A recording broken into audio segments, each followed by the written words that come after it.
You see it? Yeah. Still remains for those of you. Here you go again. Big crowd. Yesterday's snow angel. Still there. Nobody interrupted it.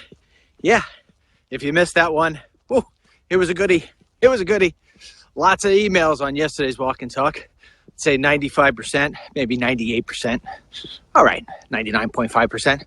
DML, happy to have you back. Loving it. Best walk and talk ever. Made me laugh, gave me news, gave me everything I was looking for. Yep. Then, of course, we had the other people. They come in and say things like, DML, can't take you very seriously when you're jumping in the snow. All right, listen. It's always the same thing here, man. It's the same thing every time. Very simple. Here are the rules. For those of you who seem to forget the rules of the walk and talk, there are no rules. Yeah. All right. It's very easily understood. If you are here strictly for nothing else other than the information that you know you can trust, and you want it in quick, digestible, and at the same time, easy to understand explanation, that's what the beginning of the show here is. That's when I get into the politics and the opinion. I sort of keep it all tight. Maybe once in a while, I'll give you a little sound effect. Well, that's it. Then we move on to wow and story time. If you are a serious Steve, well, then serious Steve, you should probably dive out when the bells ring. If you are a silly Susie and you like to have a mix of news and opinion mixed in with a little bit of happiness, because I believe happiness is what makes the world go round, not money. Yep. Well, then you want to hang on. But if you're a serious Steve, don't complain to me about my time with, silly Susie. That's it. All right. And if you don't want to share the video, well, then you need to get new friends. Because if your friends don't think that making a snow angel at the age of 47 and a half is a funny thing and a cool thing to watch and breaks up the day, you're probably in the wrong spot. And the fact of the matter is, as your trusted friend, you can probably go somewhere else if you want after 12 o'clock. Turn on Rush Limbaugh. He'll give you all the ranting and yelling you need, if that's what you're just looking for. We don't do that here, man. We don't do that here. We don't do that here for a specific reason. And here's the specific reason. The old news doesn't work anymore. Have you figured that out? Yeah, parting the hair to the side and sitting there and reading off a teleprompter does not make you credible. Do you understand that? Maybe you don't.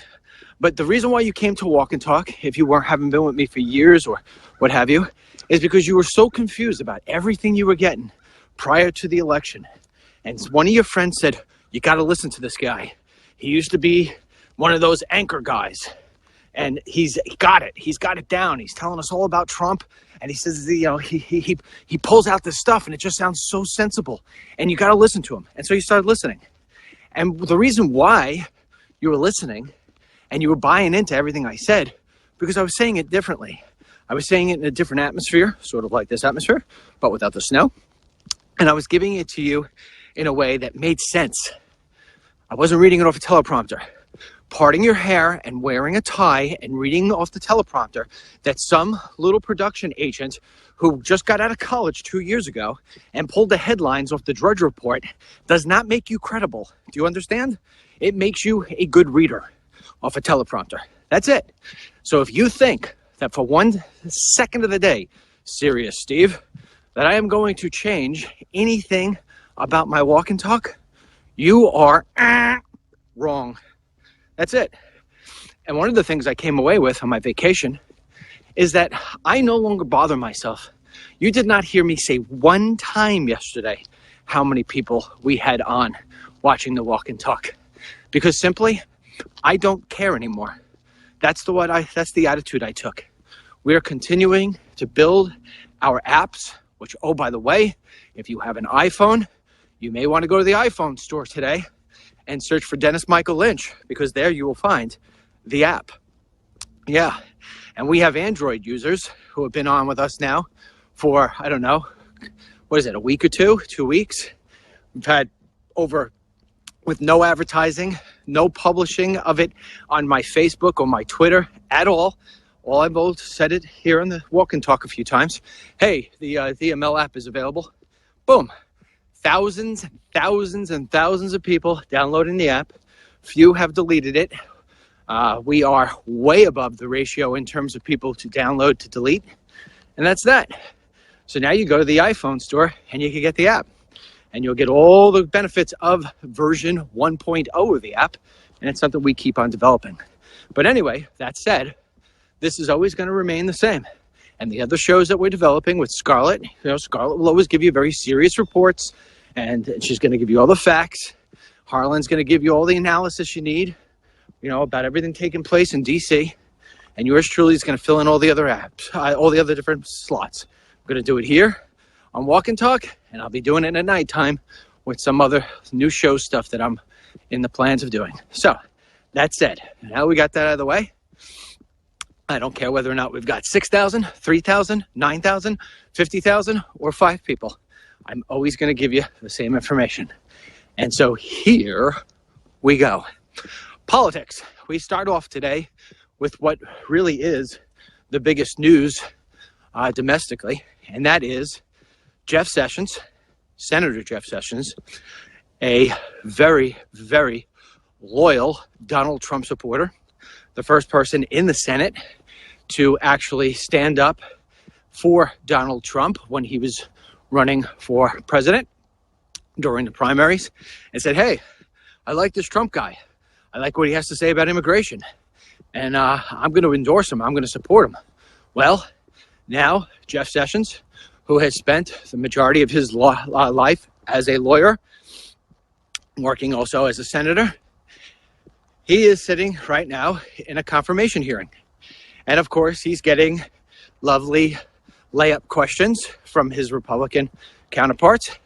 And he is getting, I should say, from his associates. And he is getting hard questions from the Democrats, who just seem to ask stupid questions, really. And here's the thing about Jeff Sessions. And I find this to be very interesting, very encouraging. I think you're going to like everything I have to say, because it's not really about what will happen today. It's what happens tomorrow. And I don't mean tomorrow as in Wednesday the 11th. I mean tomorrow as in the next 4 years. I have been in the immigration business, if you want to call it that, now for, I believe, it's about 6.5 years. I have seen everything. I have met everyone. I have been to the northern border, to the southern border. I've interviewed illegal immigrants, visa holders, visa violators. I've interviewed Congress people. I have interviewed presidential candidates. I have gone face to face along the Mexican-U.S. border with drug runners. I've worked with the Border Patrol. I have interviewed ICE agents. I've done it all. I've done it all. If you were to ask me, of all the people that I have come across, who I have either heard about, met, studied, interviewed, you name it, I don't care how you want to position it. If you said to me, Dennis Michael Lynch, if you were elected president, who was the first guy you'd hire? I would say, without an absolute taking a breath, I wouldn't even have to take a breath, I'd say Jeff Sessions. Yeah. When I saw Donald Trump in his first rally in Alabama call up Jeff Sessions, I was like, yeah. I didn't even know that was going to happen. I was just like, yeah. Why? It is so easy, and I mean breathtakingly easy, to modify, soften, backpedal, cringe, when you express your feelings about immigration, especially illegal immigration or mass immigration. Few people, and I mean few, have the fortitude, guts, and steadfast personality to stay firm. You are given every single last reason to not stay firm. You could be called a racist. You could be called a hater. You could have things thrown at you. You could have punches thrown at you. You can have your family ripped to shreds unfairly. And I can tell you that Jeff Sessions is one of few that you could actually count on one hand. One of few who would never bend, who would never break. I like to put myself in that same hand. Never. Stays consistent. The reason why the Democrats are so afraid of this man's confirmation to being Attorney General is they know, and this seems to be the term of the year for me, the party's over. Yeah, see, let me tell you something about Jeff Sessions, which I think is so unbreakable that I would almost bet every single dime in my pocket. I would leave no dime not on the bet. That's how sure I am. If Donald J. Trump, President-elect, the man that I'm proud to have voted for, were to change his position on immigration, was to start to maybe look the other way on some of the stuff that we don't want him to look the other way on, Senator Jeff Sessions ain't gonna jump on that train.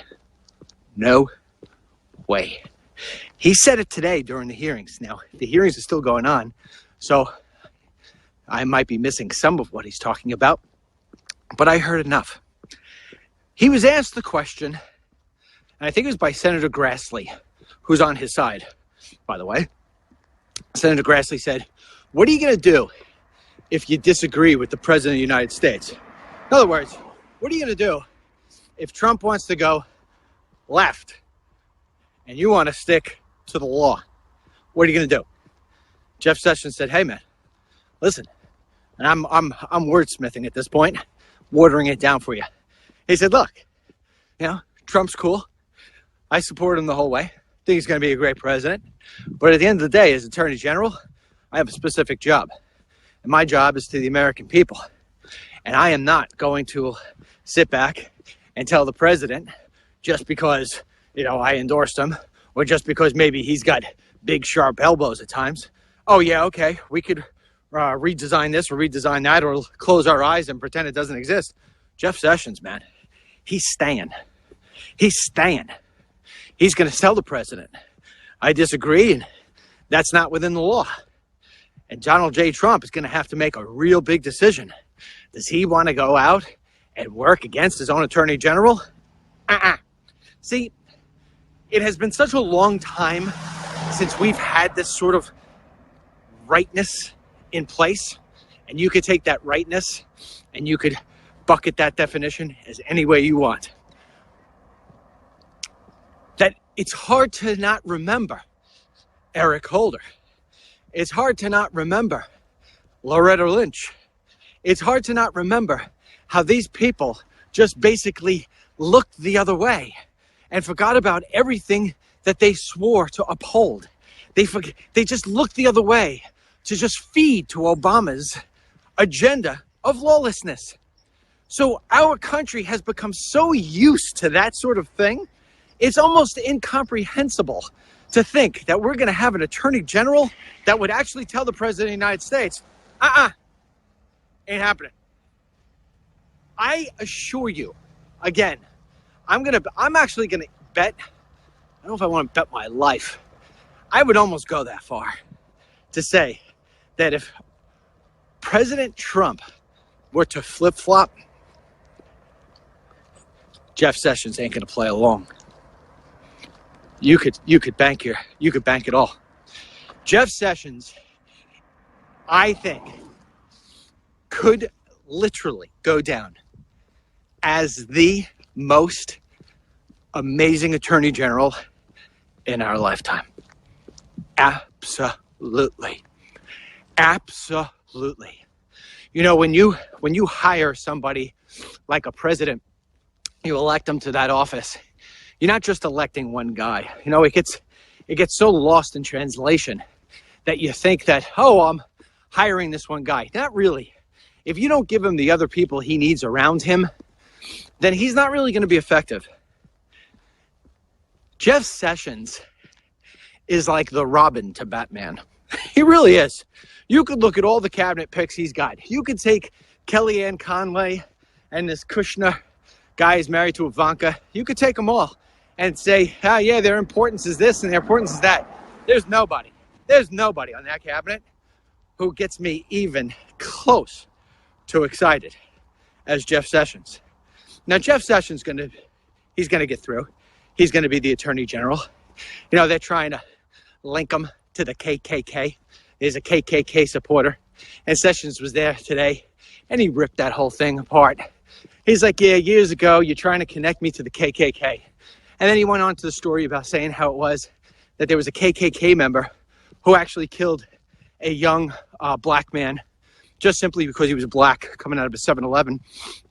And Sessions said, I did everything in my power to see that this member of the KKK was put to death. And he was. You know, these are stories that you don't hear on the mainstream media. These are stories you're not going to get Megyn Kelly telling you during the day now on NBC News. They don't want to tell you that. They don't want people to know that. They just want to go with the narrative that he's a hater and that he's a racist. And really why? Because he wants to enforce the existing laws. That's what it comes down to. That's how insane things have gotten in this country. How upside down, how it is that we don't remember things. We just don't remember things. We're going to take a guy like Jeff Sessions who does nothing but say, hey, this is the law. This is the law. And he stands his ground. And we try to make him, they try to make him into some hater who really wants to just see people of different color be ripped to shreds. And by the way, just as a side note, not that it really matters to rational people like you and me, but here they have this guy Sessions where they're trying to make him out as a hater. Like, in other words, if you're not white, he wants nothing to do with you. Well, I'm sitting there. I had never seen Jeff Sessions' family. And he's sitting there in the hearings. And, you know, they're all doing their speeches. They're all giving, you know, the boring stuff. You know, they're all doing that before they actually put him in the hot seat. And Sessions is sitting there with a little tiny girl who looks like she could be Filipino. I'm like, wow, wonder who that is. You know, turns out that his daughter, Sessions' daughter, is married to a guy who looks like he's of Filipino descent. And he's got old grandkids. Sessions got old grandkids who looks like they're Filipino. And I'm saying to myself, I'm saying, you know, it's amazing. It's like what they do to Trump. He's anti-immigrant. Meryl Streep, he's going to send all of Hollywood home. If you're from another nation, he's going to send you home. Despite the fact that Trump has never even said anything like that, not even remotely close to even saying anything like that.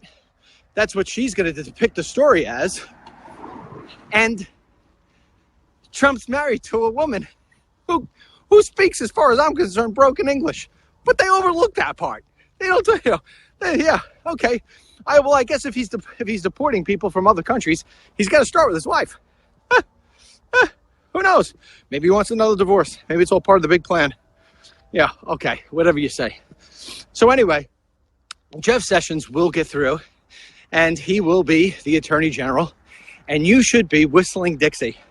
In fact, you should make a special dinner tonight for your husband or your wife, whoever cooks, whoever you are, your lover, your significant other, maybe your brother, your sister, even if she's a socialist, should make a dinner and say, come on over. And be like, hey, it's Tuesday. They say, it doesn't matter. We're celebrating. Really? What are we celebrating? Christmas is already passed. New Year's Eve already passed. What are we celebrating? I'll tell you what we're celebrating. Jeff Sessions. Wow. Yeah. Yeah. Then you sit down with Susie, your sister, your social sister. Yeah. And you sit down and you say to her, so why don't you like Jeff Sessions? And then she's going to spit back to you the crap that she's heard on MSNBC. And then you're going to say, well, what do you think of his white son-in-law? And she'll be like, yeah, exactly. Nah, he's not white. You catch him with their pants down. Yeah, that might be an ugly sight. All right, anyway, let's move on. What's next, DML? What's next? I'm not sure if I'm going to put this in the opinion or the wow, but we've got to go over a little North Korea missile problem, and we've got to go over ISIS in Mexico. Which one should I do? How should I put it? Because they're both wows and they're both opinions. They both come up off. We'll go with ISIS because that's how I have written it on the famous cheat sheet. One of these days, these cheat sheets are going to be worth the paper they're written on. All right, DML. Okay, so there's a group called Judicial Watch. I like Judicial Watch. They're a watchdog. They're supposed to be out there watching things for you. Well, a little late on the bells. Started a little late here. But actually, the battery in my car isn't starting. Problematic. I'm cold. Hasn't been started in a week. You get it. So, a little late to the dance here. We'll get the bells. We'll get the tail end. You could hear them anyway. Maybe I should give thanks now, just in case. Thank you, God, for all great things, including Jeff Sessions. Okay, so, getting back to ISIS in Mexico. Well, Judicial Watch gets its hands on information coming both out of U.S. and Mexico law enforcement, right? They're sent these documents. They're given information from these very credible people, who they say are credible, and I have no reason to believe that Judicial Watch is going to start giving information from uncredible, not credible people. Is it uncredible? Not credible? Discredible? I don't know. Dirtbags. How about we say that? Here's the deal. And they're sort of telling me stuff I already know, that I've known for a long time, and been criticized heavily by the left for saying these sort of things. But as you know, it's one of the major rules. It's one of the things that you can never deny. DML is always right. Okay, there we go. Bells are getting louder because we're getting closer. A little extended version. I think the big guy upstairs is happy to see me home, and I'm happy to see him.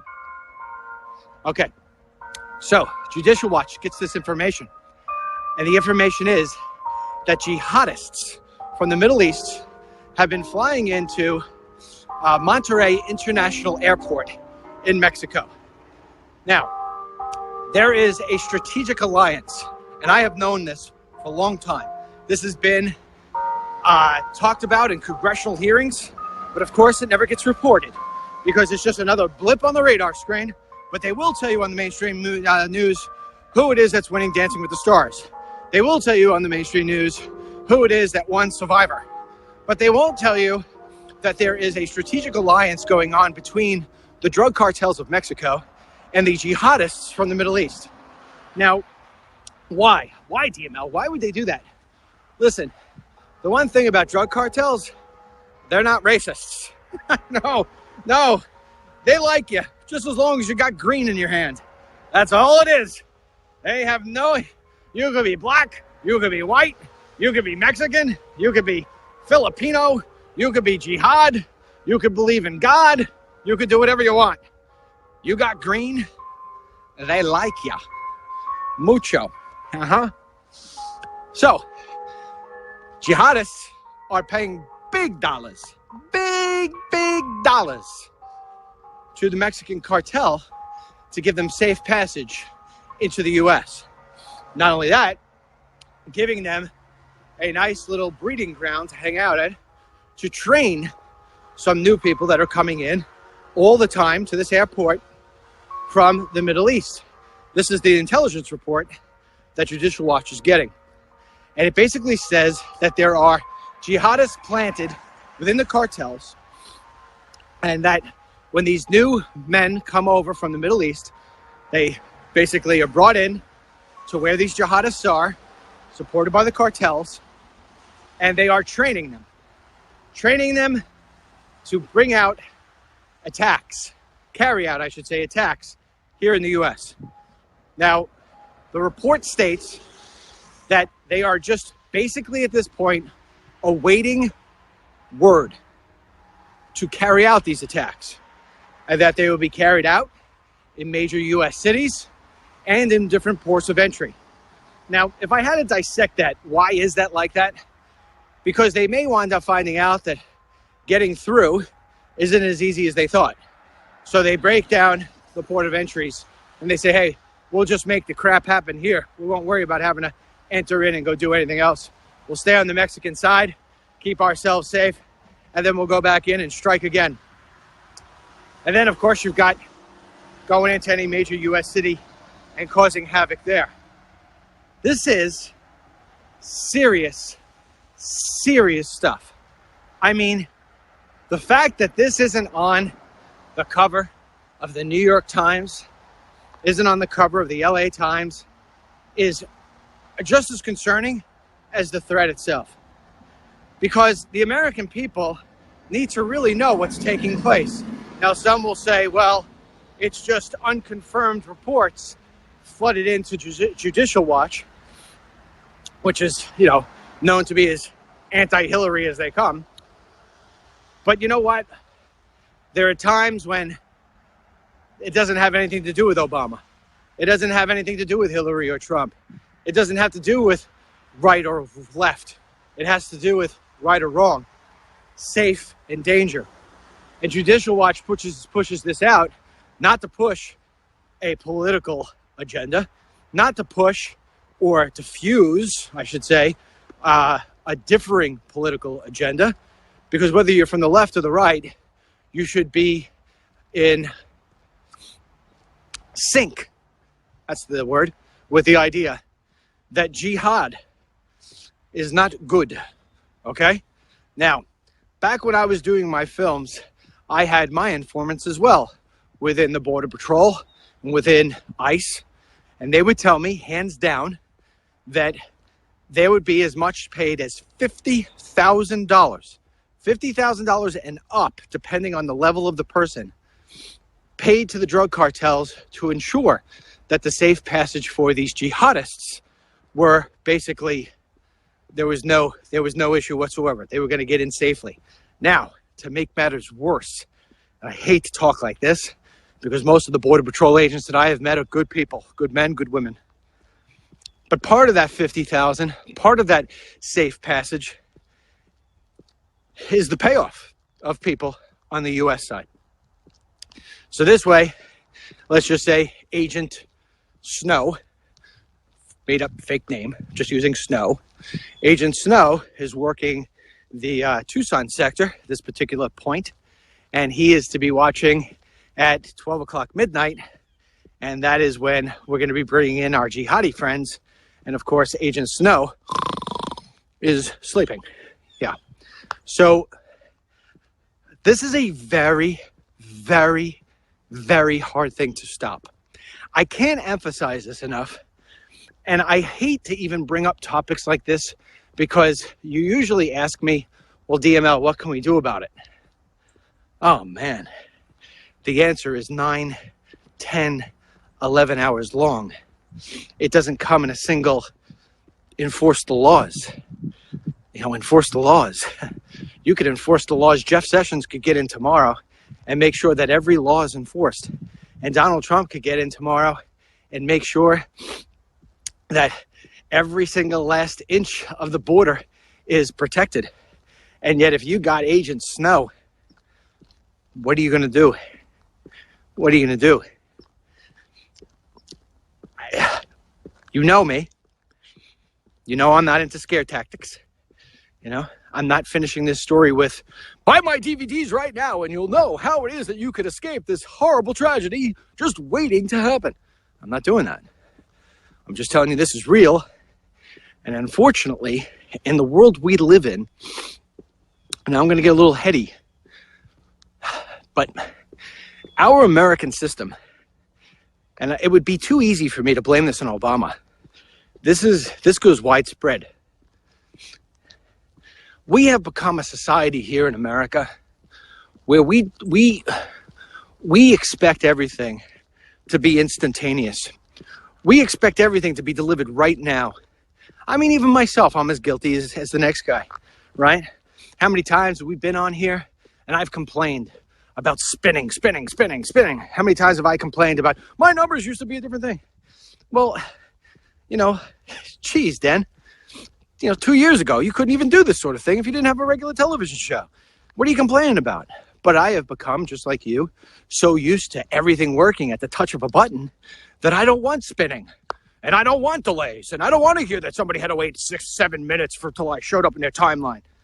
That's what we've become. To a certain degree, spoiled.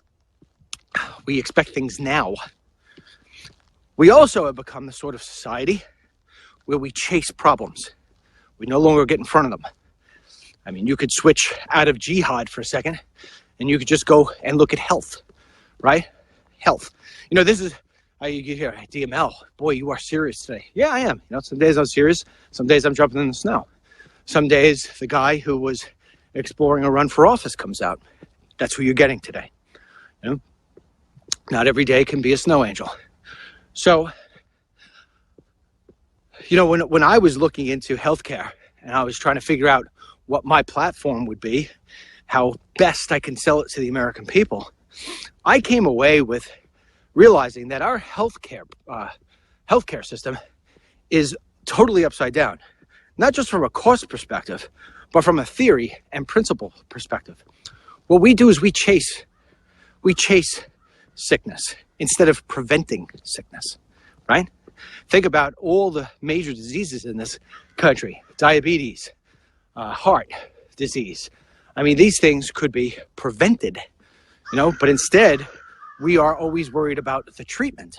So we chase problems instead of getting in front of them.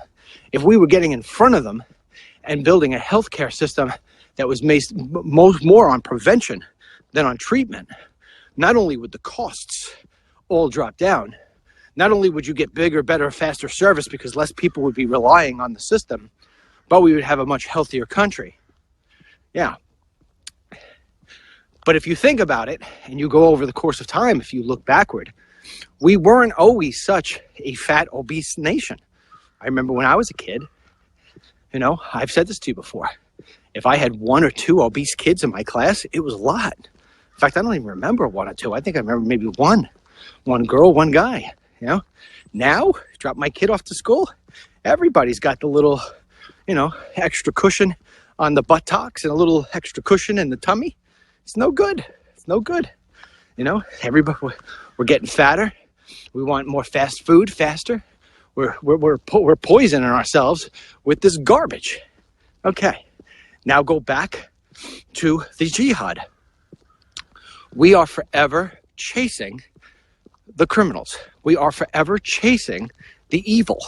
We are forever chasing the terrorists who were basically playing, let's cross our fingers and hope that nothing happens. That's what we're doing. We're not getting in front of the problems. We are not getting in front of these evildoers who want to absolutely kill our way of life.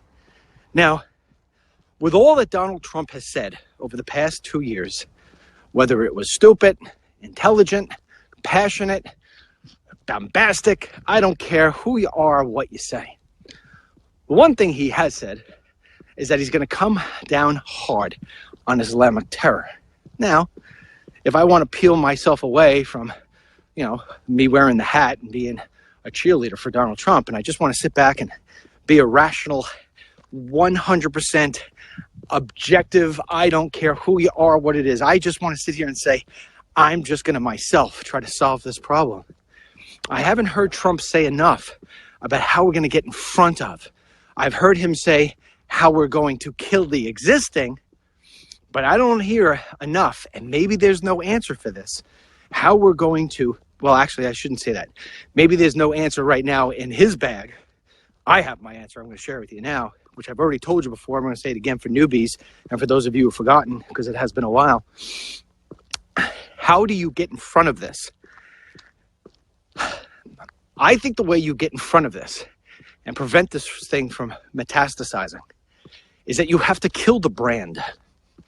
You have to kill the brand. That doesn't take missiles. It doesn't take planes.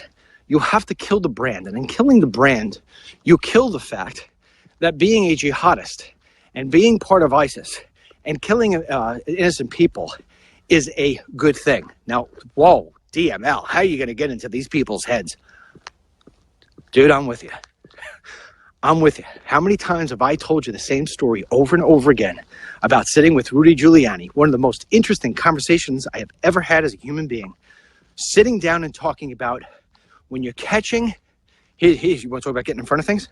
When you're catching a criminal, let's say somebody who's part of the mob, you have to think like they think. How do I steal this car and get away with it? How do I get this money out of that bank and not get caught? How do I dispose of this body? And when you start to think like that, thinking like the person who doesn't want to get caught for the crime, although you aren't a criminal, you could still think about how it is you get away with something, because that's how a mobster will get away. A mobster doesn't want to die. He's not there for a cause. He's there for money. He's there for crime. But when you try to get into the mind of a jihadist, it's almost impossible to get in front of, because these people are willing to die for the sake of Allah. So they've become brainwashed by the jihadist who explains to them over and over. I mean, like, we just posted this thing. My goodness, I could talk about this forever. We just posted yesterday on DennisMichaelLynch.com photographs of preschoolers, 7-year-olds, 10-year-olds over in the Middle East, part of ISIS, who are now carrying out lethal murders, chopping off heads, shooting. I have a preschooler with a gun, shooting point blank, killing somebody without the hesitation, without no fear. That comes with serious brainwashing. That comes with pounding and pounding and pounding and pounding and pounding into somebody's head. Kill, kill, kill, kill, kill, kill, kill, kill, kill. Everybody else is bad, bad, bad, bad, bad, bad, bad, bad, bad, bad, bad. You do that after a while. What you're doing is you're creating a brand, right? It's just the same reason why a brand building, think about commercials. Think about the commercials you see on television, right? They always come in waves, right? So you'll get that new Budweiser commercial, king of beers, king of beers, king of beers, king of beers, king of beers. And therefore, when somebody says to you, what do you think is the number one beer in the world? Oh, it's got to be Budweiser. Same thing. Coca-Cola, have a Coke and a smile, Coke and a smile, Coke and a smile, Coke and a smile. Well, really, Coca-Cola will kill you. And it'll make you fat. And it'll ruin your teeth. But Coke and a smile, Coke and a smile, Coke and a smile. That's what's pounded into your head. That's building brand. So when you're building brand for jihad, it's bad, bad, bad, bad, bad, bad, bad, bad, bad, bad, bad. How do you kill that? Giuliani said it's very hard to do because you can't get into that mindset. Yeah, and that's what we're up against. I hate to leave you with an open chapter that has no ending. But I think Donald Trump, once he gets past these hearings and the inauguration, he really needs to get down to business on this. Because think of this. Think of this. Let's say Trump comes in and he gets the economy rocking. I mean, rocking from all aspects. Stock market, well over 20,000. Home market, people buying homes again. Jobs, Main Street, Wall Street, all streets, filled with jobs. Filled. Entrepreneurship and new businesses skyrocketing. All of it going in the right direction. All of it. Everything. All it takes is a repeat of 9/11. A repeat or anything worse. And I can tell you, remember before I said about betting on Jeff Sessions? I said, should I bet my life? I'll go as dramatic as betting my life right now. All of those gains, all of them, will be lost. It will have taken years years to build back up. And in a single day, with a single major event, it will all be lost. The stock market will crash. People will run. They'll pull their money back. It is a trickle down, trickle across, trickle up. You could do whatever trickle you want effect. So that's why, you know, some of you guys give me crap. It doesn't affect me, by the way. Some of you guys give me crap when I complain about Donald Trump sending out tweets about Arnold Schwarzenegger and his stupid ratings on The Apprentice. Who gives a damn? Serious? Who gives a damn? And so why I get upset with that is because of that little story about the boy who cried wolf. You know, that is such a powerful tool he has. It reaches so many people. Now he's going to have that tool by two. Not only is he going to have his Donald Trump tool, but he's going to have the @president of the United States, which I think has 14, 15, 20, I don't even know what it is, amount of Twitter followers. So he's going to be doubling his reach. That is the brightest light in the room. You shine that on the things people have to see. You give the mainstream media nothing else to talk about. You don't feed into the BS about Donald and Arnold. You don't feed into that, man. You take that light and you shine it on the issues that the mainstream media have been ignoring. Do you understand? All right, you know, you know what? I don't even care. I'm not even gonna say it at risk. Listen, I'm a smart dude, okay? I know my stuff. When I tell you that a tweet about Arnold Schwarzenegger is asinine, you're crazy to question me. You are crazy to fight me. Why? You think I'm walking and talking right now because I got nothing else to do? I'm walking and talking right now because I'm trying to convey what's here to you. So this way, you can convey what I gave to you to the next guy, the next gal. Donald Trump, you ask me, you answer this. And for the person who says, Arnold, I don't want you ever back on my stream because I don't think you are worth my time. Boy, DML, you're being brutal. Yeah. Okay? You got one tweet to send out. You want Donald Trump sending out a tweet about Arnold Schwarzenegger and his ratings failure on The Apprentice? Or you want Donald Trump sending out a tweet that says Judicial Watch has just reported that there are jihadists getting off airplanes on a constant basis 100 miles south of Texas, and that they have a strategic partnership with the drug cartels? Which one do you want? Arnold or jihad?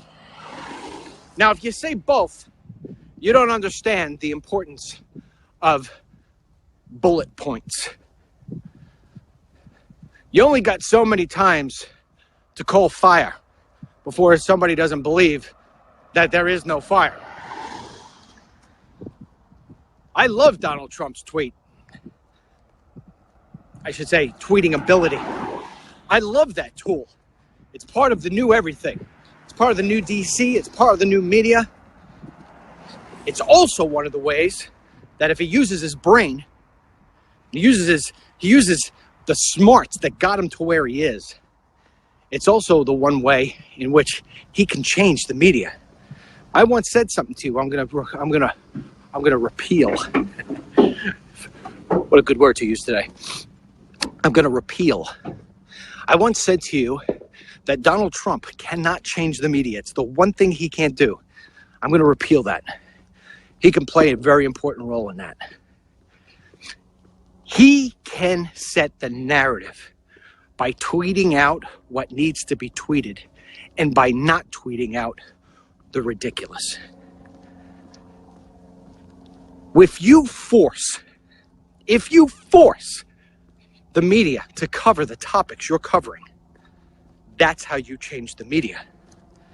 How in the world can the LA Times, the New York Times, USA Today, Chicago Tribune, all these liberal rags, MSNBC, CNN, how can they consistently ignore something like we've been talking about here, which now I've extended way beyond how long I was going to originally talk about it? They can't ignore it long term. They can ignore it maybe one day, maybe 2 days. But if Trump continues to shine a light on it, it's going to be impossible to ignore long term. And the more people who have more information that we're sort of putting out here, the more you'll see America find its way again. I assure you of this. This is what I was going to run on. I'm conveying this to you today in a very wordy, heady, I hope you're paying attention as much as you do when I jump in the snow sort of manner. Because this, when I read a report like that, I don't find anything funny about it. I don't go past it. Maybe this is because I've dealt with it in the way that I've dealt with it. Maybe because I've seen it in the way that I've seen it. Not only living 9/11 firsthand, but being down on that border and seeing how people come in, seeing how porous it is, seeing how it is that Border Patrol agents aren't all happy with the other Border Patrol agents they're with. Maybe, if more people were to actually pay attention, they too would demand that action be taken. But when they're not told the information, when their sources, local news, mainstream media news, papers, websites, whatever it may be, are given the artillery, are given the ammunition to write headlines about Donald Trump's response to Arnold Schwarzenegger's ratings versus what just came out of Judicial Watch, that's where things just stay falling apart. That's where things don't get better. And so when I put out something like an op-ed that says how stupid it is to put out something like that, it's not because I want to pick a fight with Donald Trump. It's not because I want to pick a fight with you. It's not because I have nothing else better to do or write about. It's because I know that there's a sense of urgency and that stupidity can cause us the loss of life. And if that isn't something that you take seriously, hit unlike. Now, moving on to something just as extreme and just as troubling. Another thing we put on DML today. Yesterday, we told you we did a whole thing. And man, if you're not seeing this stuff every day because you're not getting it on the Facebook feeds, that's why we made the app, man. That's why we made the app. One of the things about the app, and again, you could get it from the iTunes store today. You could also get it from the Play Google store. All you do is search for Dennis Michael Lynch. You'll get it. You download it. You'll see a constant feed in the news.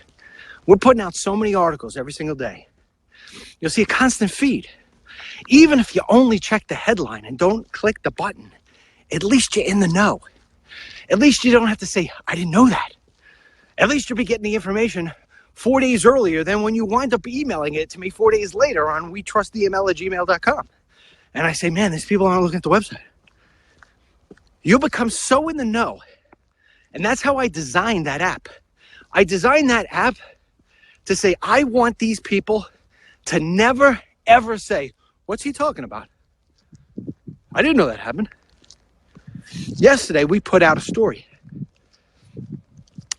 leading to a story that was done by Reuters, in which they did an analysis, a picture-driven, easy-to-digest, takes you no more than 3 minutes analysis of the North Korea nuclear program. Because North Korea is now claiming, and I know they've been claiming this crap for a while, but it's getting more sophisticated, that they can now launch long-range missiles, ballistic missiles, that can reach the U.S., and that they can control these from anywhere in the world. Okay? We also put out a story yesterday that Iran, despite its agreement with President Barack Hussein Obama, that Iran is now putting an extra 5%. Now, I know that may sound small, but 5% of a big number is a big number. 5% increase in their missile program. They're not supposed to be doing anything with missiles, okay? Let alone putting an extra 5% investment in and creating a stronger military. They're ramping up, man. They're ramping up. So you get those two things, and then you get the Pentagon report that we posted today. And I tweeted out on this. I put this as an alert because I wanted you to look at it.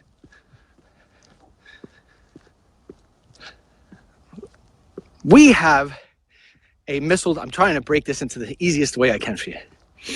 We have a missile defense system. $36 billion in the making. It is supposed to make it so this way you are safe. That if somebody decides to launch a ballistic missile at the United States, anywhere in the United States, at any given time, that we would have a defense mechanism to make it so this way that missile doesn't blow you up. It's the best way of saying it. The Pentagon is now concerned that our defense missile system may be unreliable. And based on another report that states that, well, supports, based on a report that supports the report, right? It's sort of like how the X-ray supports what the doctor said. There's a report that states that we've been testing on this. And that of the 17 tests that we've conducted, less than half of those tests resulted in success. Maybe the other way to say it, so this way it resonates more with you, is that more than half the time, you ended up dead. This is what I want the president-elect and president to be tweeting about. This is what we need to be knowing about. Not so this way we scare everybody, so this way they can't go to sleep. But so this way, when we're trying to approve a nominee, when we're trying to put somebody up in front of a committee to get approved as Attorney General or Secretary of Defense, that the American people hold accountable their asinine Democrat representatives who start asking stupid questions because they're misinformed. The only way, and of course you're never going to make 100% penetration because some people just want to be concerned with Dancing with the Stars and Survivor and what new song Beyonce's putting out. But there are people, I know them, I know them. Some of them are my relatives, some of them are my friends, some of them are people just I know. I talk to them and I say, holy cow, are they misinformed? Or, even worse, how uninformed. And to a certain degree, I cannot blame them. And I know that may be not popular with you, but to a certain degree, the media and the press are supposed to be the fourth estate. They're supposed to be working for you. Their job is without question. Meryl Streep said it herself. She said, the press was designed to work for you, to keep the people in power accountable. They don't do that anymore. And that's why Trump, I'm bringing it home on Trump, because there's, 10, 11 days? How many days? 10 days till the inauguration? 11 days till he's in? We need that light shined on this stuff heavily. Heavily. And that's why you don't apologize. You will never see me apologize, ever apologize for going after the president. Ever. That's a job. Our job is to keep him accountable. to keep him accountable. I am not going to just say that he's a great guy, a great president, all this other stuff, until he proves it. Talk is cheap. I like his talk. I like what he says. But saying is not enough. Doing is what we need. And that's why I get uptight when I see these tweets. Some guy wrote, "You got to stop getting obsessed with Donald Trump's tweets." You know what I'm obsessed with? I'm obsessed with you. I'm obsessed with the love I have for my children, for my country, and for the safety of every human being. Whether that person is black, white, Hispanic, liberal, righty, whether it's a he who wears she clothes, I don't care. I just want to see people be safe. That's what I'm obsessed with. And if you're not, then you need a doctor. Now, we're going to end with story time. Another hard-hitting story. You may recall this little girl named Victoria Martin. Scarlett did a DML report on this today. It went out just before the walk and talk. You should go and check it out. She's a home run, Scarlett Carr. Young girl, you may recall, 10 years old. Her mother, real dirtbag, I think 35 years old, Michelle Martin, allowed her boyfriend, Fabian Gonzalez, and his cousin, something or another, last name Kelly. Both of them are 32. She sat there and allowed them to rape her daughter, murder her daughter, and dismember her daughter. It's heartbreaking. One of those stories where I almost want to cry. The autopsy on this little girl, this is the story part, by the way. The autopsy on this little girl has come back and has proven a few things. Number one, there was no crystal meth in her bloodstream at the time of death, which debunks the story that the mother had given. There was, however, alcohol in her system, and it burns me as a father of four, especially a father of two girls, one of them 10 years old, almost 10 years old, 8 years old. My God, I'm putting her a cart before the horse. Almost 10 years old. So think that somebody would feed her alcohol, and you got to think that the reason why they're doing it is so this way, I don't know, what, ease the pain?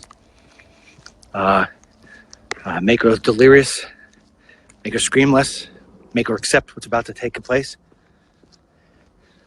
The two of them, this Kelly and Gonzalez, raped this girl, and the mother sits there and watches it.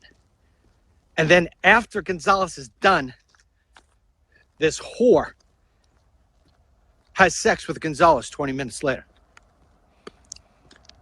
The part of the autopsy report that will really burn you more and most is that it came back that this 10-year-old girl died with HPV, sexually transmitted disease, HPV, which means that odds are high that this poor thing, well, it's not odds are high, odds are 100%, that this poor thing had been raped multiple times well before that day. And this woman, Michelle Martin,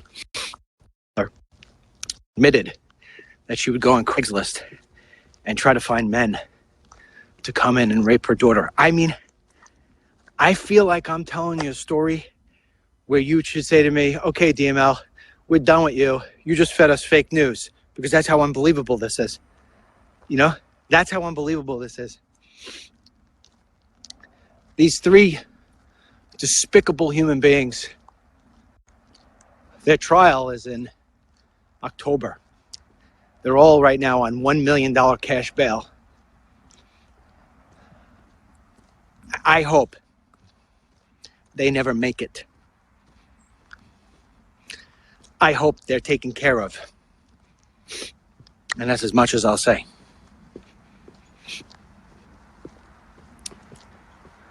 You know, last night, Tucker Carlson on Fox News launched his new show.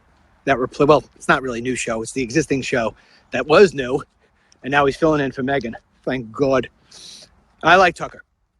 In fact, I sent Tucker an email while I was on vacation. I said, hey, man, congratulations on your 9 p.m. I said to him, 2 weeks.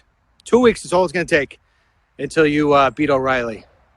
And he wrote back, thanks a million, Dennis. Good guy. Like him a lot. He, for some reason, put the first guest last night as Glenn Beck, who, as far as I'm concerned, has eaten too many Fruit Loops. But they said a very interesting thing. They talked about it. It's almost like Tucker was asking him for advice. And it's funny, too, for those of you who ever watched my Unfiltered show on Newsmax, Tucker is like borrowing my background. If you remember, I used to have the stars, the blue stars behind my head. But he asked him about the impact of being in this business. How does it impact you? And it's funny because the rest of the time I was listening, it was all about the Blaze, and it was about Beck and sort of his failures and where that's going, and, you know, about his disdain for Trump and how he's trying to get on the Trump train, sort of, kind of, but not really. Just crazy stuff. I was like, Tucker, why'd you put this guy on? And they ended it with a very, very interesting thing, which I really was able to internalize because I'm in it. And the question Tucker said was, what does this business do to you? And he said, Beck said, and I agreed with his words. He says it sort of eats you alive. I'm wordsmithing now, but it eats you alive. And yeah, and then he started going into the whole thing about fame, and I was like, oh, goodness, come on, enough of this crap about fame. And news people shouldn't be famous, right? I was more about the fact that it eats you alive. It's so hard every single day to just keep on looking at one more negative thing after the next. And the reason why I tell you this is because I'm going to end this in the way I started it. Getting emails or messages about jumping in the snow, or you're not going to share a video because I sang or danced or whatever. You're foolish. You're foolish. It's the one thing that sort of keeps my sanity in all of this, because all you do every single day is you read, report, write, digest negativity.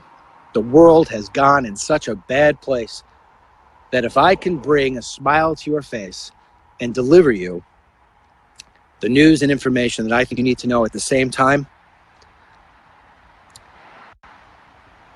I think I offer you something a little extra special. I really do, because nobody else does that. And so if I could do that in a way that makes people smile and not cry about things, I'm going to continue. And if you don't like it, with all due respect, get out of here. Now, I just gave you an hour and 10 minutes, not one joke, not one sound effect, not one thing. And it's not the same as far as I'm concerned. But these topics, unfortunately, don't carry with it any jokes that I have. And so, once in a while, we'll have these days. But most of the time, we'll try to bring a little bit of light into a very dark situation. That said, until tomorrow, God bless you. God bless our troops. God bless the United States of America. And God bless the iTunes Apple Store, which now has the DML app available. Just Dennis Michael Lynch search and download. Yeah. All right. Till tomorrow. Stay safe, will you? And your buddy here, DML. I don't know you, maybe, but I love you. See you later.